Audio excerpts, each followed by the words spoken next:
Good morning. Now I am going to teach you another use of adverb. Also. Also is another adverb which is used in the sense of भी. In Hindi, it has meaning of भी. Also का प्रयोग भी के संदर्भ में किया जाता है.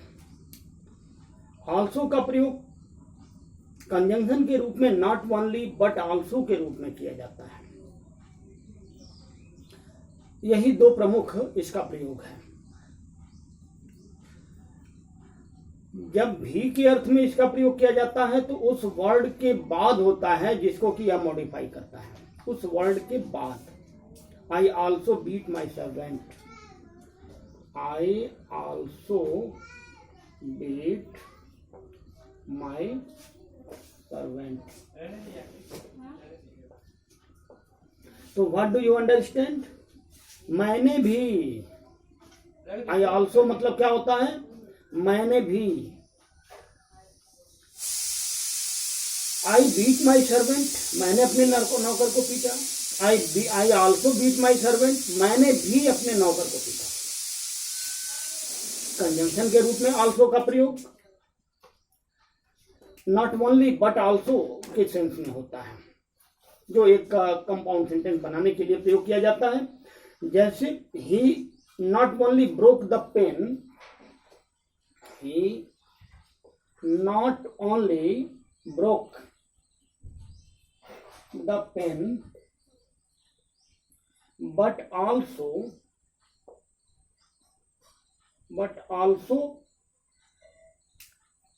threw it away.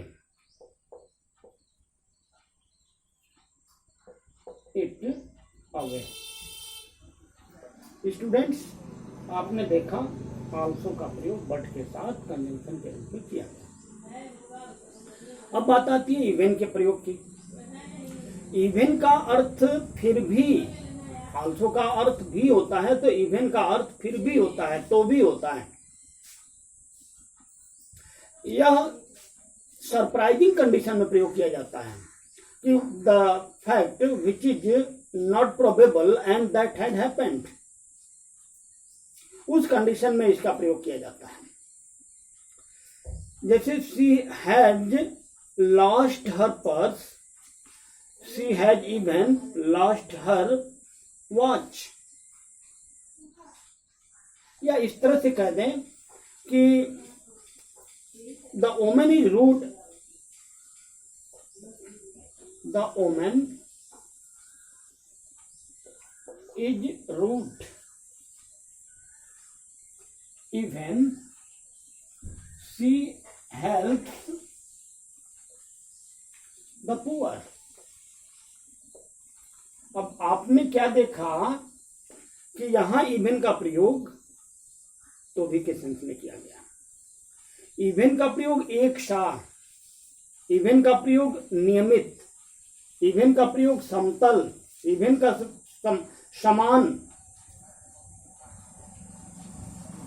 सम विषम संख्या में भी इवन का प्रयोग सम संख्या के लिए किया जाता है. जैसे this is an even surface. मतलब क्या है? समतल है. They are even. वे एक समान है. 2, 4, 6, 8 आर इवन नंबर. यहां क्या है? सम संख्या है. It is an even contest. एक समान संदर्भ है. इस तरह से एक समान गुण स्वभाव धर्म के लिए भी इसका प्रयोग किया जाता है. इवन दो, इवन इफ का भी प्रयोग होता है. इवन व्हेन का भी प्रयोग होता है. यह ऐसा होने पर भी या चाहे के अर्थ में प्रयोग होता है. ऐसा होने पर भी या चाहे के अर्थ में होता है. Even if I have to walk all the way in rain, I will go there. मतलब क्या है? बारिश होने पर भी यदि मुझे टहलना है तो मैं जाऊंगा. तो भी मैं जाऊंगा. I like her even though she is so hearty. मैं उससे पसंद करता हूं चाहे वह कितना भी जिद्दी हो। मतलब क्या है कि इवन का प्रयोग इस तरह के संदर्भ में हम करते हैं। इवन का प्रयोग डेंजर ऑफ कंफ्यूजन के अर्थ में भी कहते हैं। जैसे many people think that it shows in Norway even the summer. Many people think that it shows in Norway even in the summer. सही है, लेकिन बिना किसी इवन के खाली इन द समर तब तो गलत होगा। यानी डेंजर ऑफ कंफ्यूजन के संदर्भ में प्रयोग किया जाता है। अब बात आती है इल्स की। इल्स का प्रयोग, इल्स का अर्थ होता है अलावा, दूसरा, कोई अन्य, और कोई। इसके संदर्भ में हम इल्स का प्रयोग करते हैं, ELSE। जैसे did you find anybody else there. Did you find anybody else there। मतलब क्या, यहाँ else there मतलब जो anybody के संदर्भ में है कि किसी और को वहां देखा, अपने अलावा किसी को देखा, दूसरों के अलावा किसी को देखा। Have you anything else to do, और भी कुछ करने के लिए है तुम्हारे पास। इसका प्रयोग, एल्स का प्रयोग अन्यथा के अर्थ में एडवर्ब के रूप में होता है। जैसे run else you will be late. Run else you will be late. मतलब क्या है, रन्स एल्स अन्यथा, यहां otherwise you will be late किया जा सकता है और यू विल बी लेट किया जा सकता है, लेकिन एल्स का प्रयोग कुछ ज्यादा शीघ्रता दिखाता है। एल्स का प्रयोग अतिरिक्त के अर्थ में भी होता है, अन्यथा, नहीं तो, अन्य के अर्थ में इन शब्दों का प्रयोग होता है। जैसे how, what, where, who, somebody, someone etc के साथ। जैसे if you can't accompany me I shall ask somebody else। मतलब फिर से एक बार नोट कर लें, how, what, where, who, somebody, someone, anybody, anyone, everybody, everyone, something, somewhere, no, nobody, no one etc के साथ else का प्रयोग होता है। Where else did you go beside Mumbai, यानी मुंबई के अतिरिक्त और भी कहाँ गए। अन्य के अर्थ में, अतिरिक्त के अर्थ में, नहीं तो के अर्थ में हम इसका प्रयोग करते हैं। आर एल्स का प्रयोग, आर के साथ एल्स का प्रयोग यदि ऐसा नहीं तो इफ नॉट के संदर्भ में करते हैं। Keep quiet or else I won't be able to finish my lesson today. इस प्रकार मैंने एल्स का प्रयोग बताया। अब ओनली का प्रयोग में आइए। ओनली का प्रयोग केवल के लिए किया जाता है, एकमात्र के लिए किया जाता है। जैसे they were the only visitor there.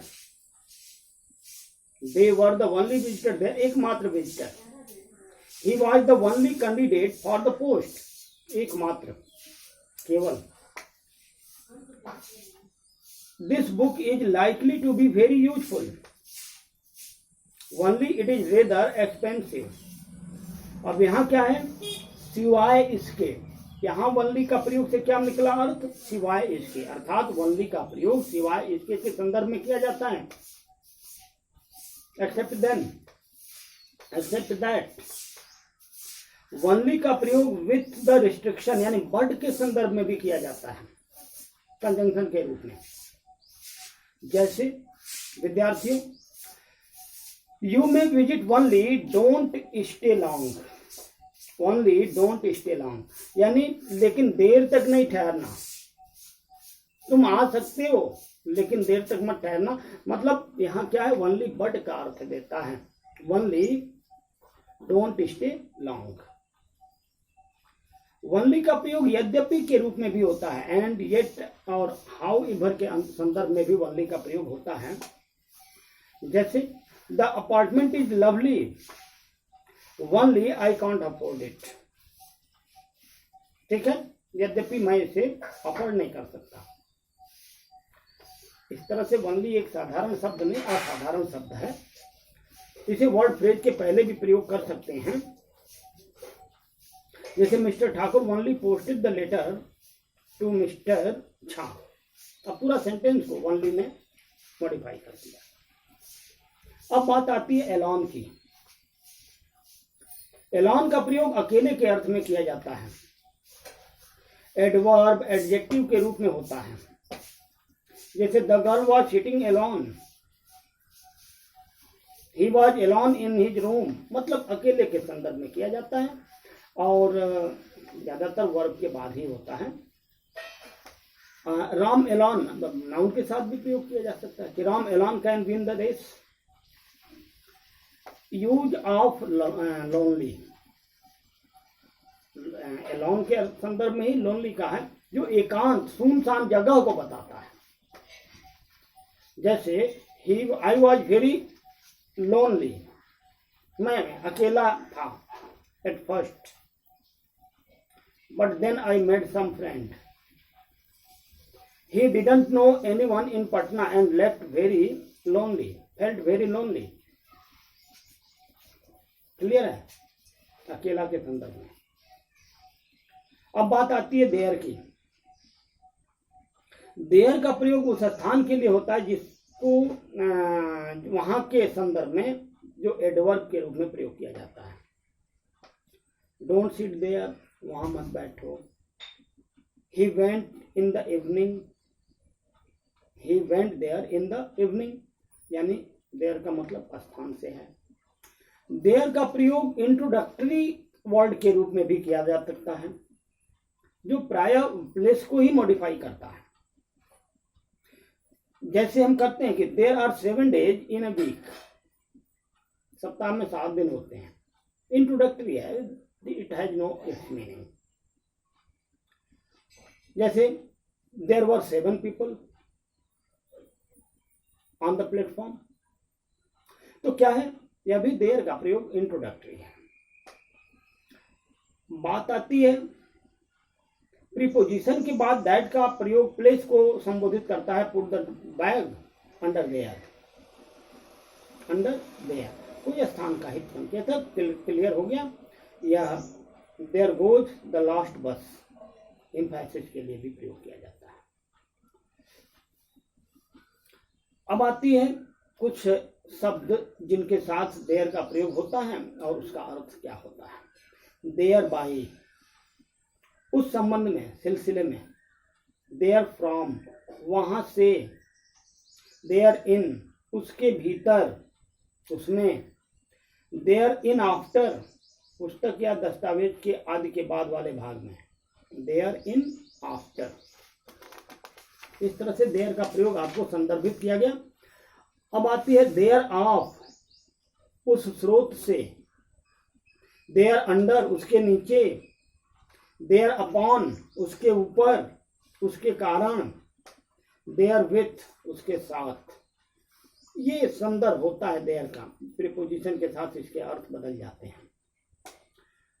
अब बात आती है यूज ऑफ क्विकली। क्विकली का प्रयोग जल्दी से के अर्थ में एडवर्ब के रूप में प्रयोग किया जाता है। बस इसका दूसरा कोई यूज नहीं है। Go quickly, don't do it quickly, drink your T quickly, मतलब इस तरह से क्विकली का अर्थ शीघ्रता के अर्थ में किया जाता है। यहाँ सून का अर्थ में रैपिड कंडीशन के लिए किया जाता है। अब बात आती है स्कार्सली की। स्कार्सली, बेयरली, दो ऐसे शब्द हैं लगभग दोनों एक ही संदर्भ में प्रयोग किए जाते हैं। बड़े मुश्किल से, शायद ही, दोनों के संदर्भ में बेयरली और स्कार्सली का प्रयोग होता है। हार्डली, बेयरली, नॉट क्वाइट के अर्थ में होता है। तो there were scarcely 100 people present, there were barely 100 people present, दोनों नो प्रॉब्लम, दोनों एक साथ हो सकता है। He can barely read and write, तो बड़े मुश्किल से लिख पढ़ सकता है। He can scarcely read and write. बात क्लियर होगी। Any, ever, at all, can के बिना भी हार्डली स्कॉर्सली का प्रयोग होता है। Hardly, scarcely, had he reached. ठीक है। अब बात आती है सर्टेनली की। सर्टेनली का प्रयोग निश्चित रूप में या यकीनन के रूप में प्रयोग किया जाता है। जैसे he will certainly die if he drinks poison. तो यहां क्या हो गया, अब यहां सर्टेनली का मतलब यकीनन वह मर जाएगा।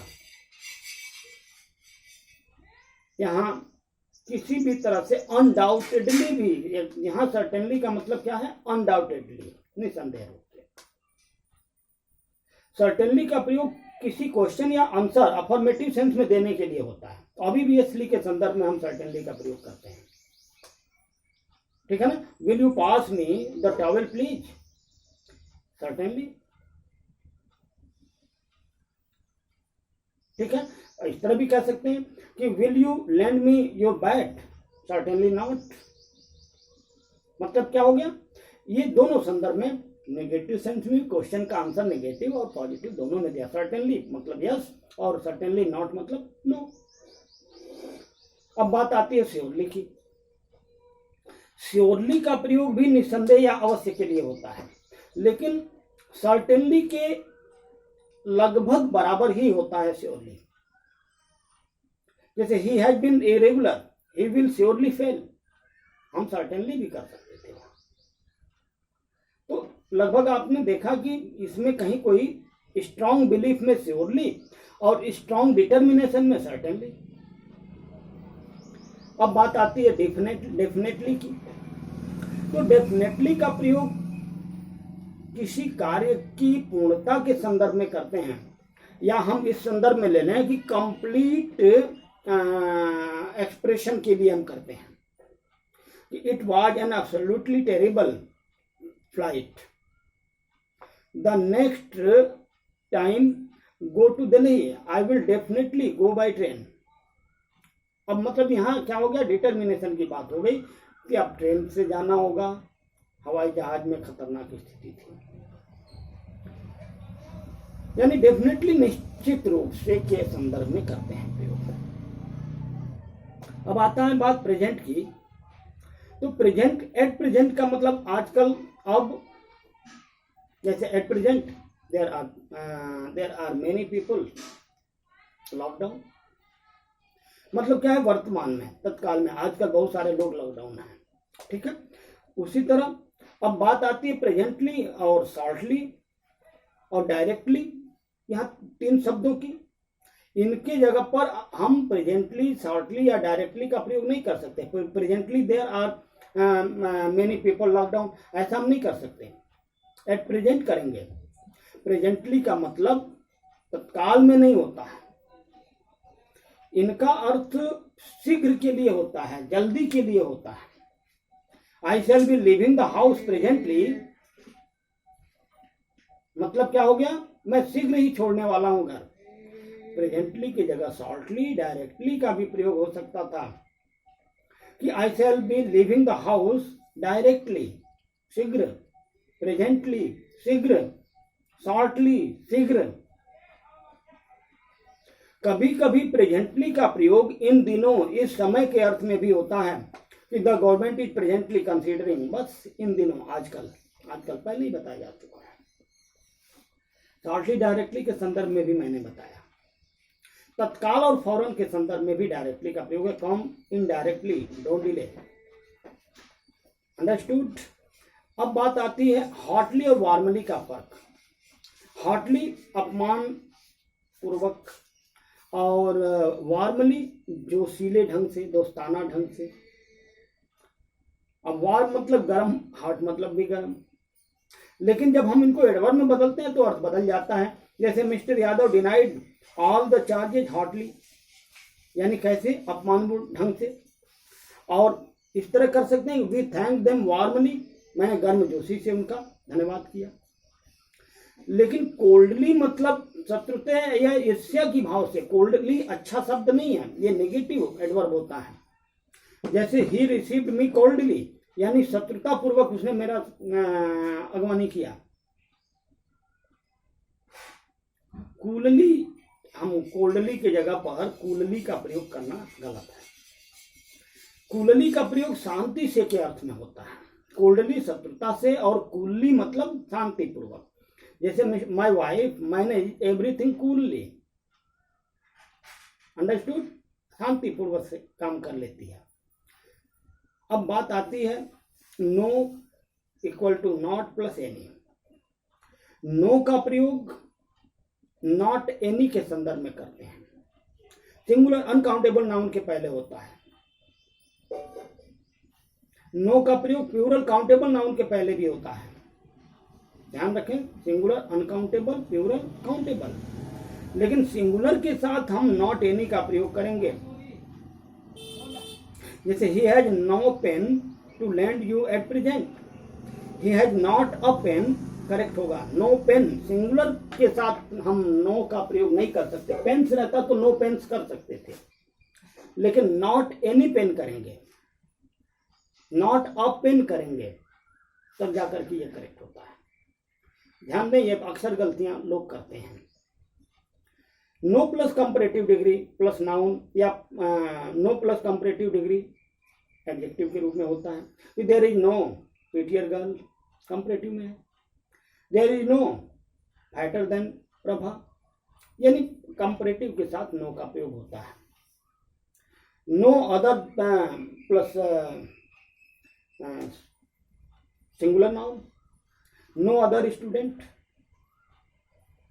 नो एनी अदर स्टूडेंट नहीं करेंगे। No other student, any other तो कंपैरेटिव के बाद होता है। न्यूमरल एडजेक्टिव के पहले नो का प्रयोग होता है यदि वो प्लूरल में है तो। नो टू पर्सन्स, यदि वह प्लूरल में है तो। इस प्रकार स्टूडेंट्स, मैं नॉट के संदर्भ में भी बात क्लियर कर दूं। नॉट का प्रयोग पॉजिटिव डिग्री के एडजेक्टिव में होता है। You are not a laborious student, not a laborious student, positive degree के एडजेक्टिव में होता है। Not plus any singular noun के साथ प्रयोग हो सकता है। He has not any book, he has not pen, he has no pen, singular noun के साथ। नॉट का प्रयोग हम नेगेटिव एडवर्ब के रूप में प्रयोग करते हैं, नेगेटिव बनाने के लिए प्रयोग करते हैं। मतलब एडजेक्टिव के पहले नॉट का प्रयोग होता है, नो का नहीं। अब जैसे ही is not honest, he is no honest थोड़ी करेंगे। अब बात आती है नेगेटिव बनाने के लिए सहायक क्रियाओं के साथ। Are not, is not, does not, do not, has not, इस तरह से नेगेटिव बनाने के लिए करते हैं। इन्फिनिटिव के पहले भी नेगेटिव बनाने के लिए not to go, not to, अब नो इसके साथ प्रयोग नहीं होगा, नॉट का ही प्रयोग होगा। जिरेंट के पहले भी नॉट का प्रयोग होता है, नो का प्रयोग नहीं होता है। जैसे it was right in not helping that terrorist, he is not going to school. मतलब इस तरह से आपने देखा कि प्रेजेंट पार्टिसिपल जिरेंट के साथ भी नॉट का प्रयोग होता है। इस प्रकार आज की कोर्स पूरा होता है। फिर हम अगले चैप्टर में अब 2 या 3 दिन और लगेंगे, आपका एडवर्ब फिनिश हो जाएगा। 2 दिन में हो जाएगा संभवतः।